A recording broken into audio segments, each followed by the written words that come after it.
Hi there, my name's Jen with First Step Nutrition, and this is my son Nolan. Nolan's in kindergarten this year, but he has this week off of school, so today he's going to help me make some granola bars that we can use for his lunch next week. And this is a new recipe I'm trying from one of my favorite magazines, which is Clean Eating. So I'm adapting it a little bit. It asks for applesauce. I'm substituting plain yogurt because I don't have applesauce.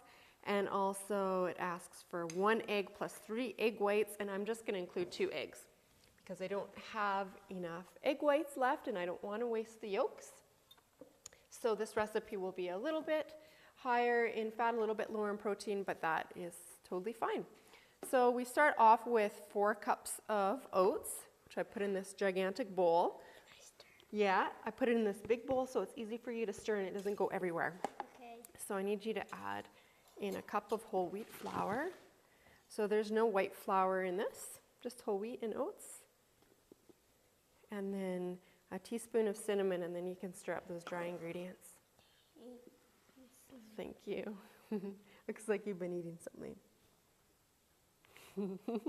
Cinnamon bun. Yummy, lucky you. Okay, Can I can you stir that up, please? And then for wet ingredients, I put my 2 eggs in this bowl.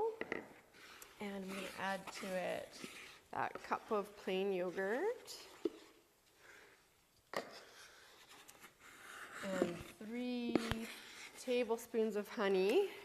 I usually just estimate with honey since it's so sticky and hard to get out of the spoon. So that's about 3 tablespoons.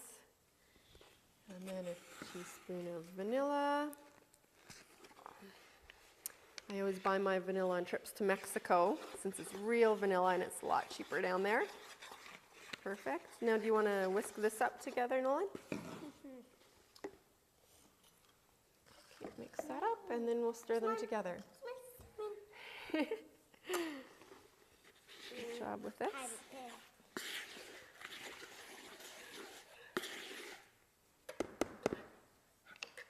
And then we're going to mix the wet ingredients into the dry ingredients and then add a cup of dried fruits. So I have raisins, dried apricots, and coconut. You can use anything. You can use all raisins if that's all you have, or dried cranberries or dried cherries.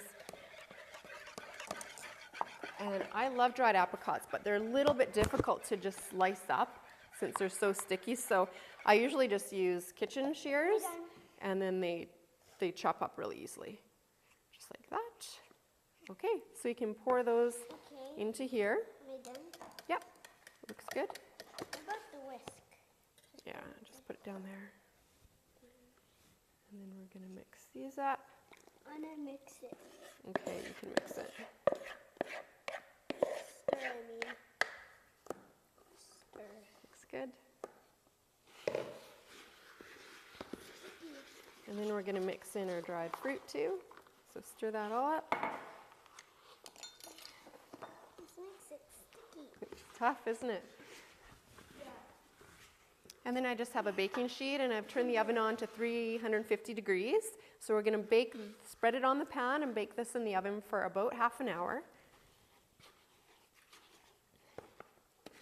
How's that going? Good. Good.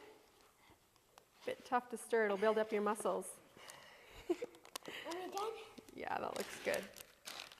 So I'm gonna finish mixing this and spread it out on the pan, and then we have some nuts to sprinkle on top.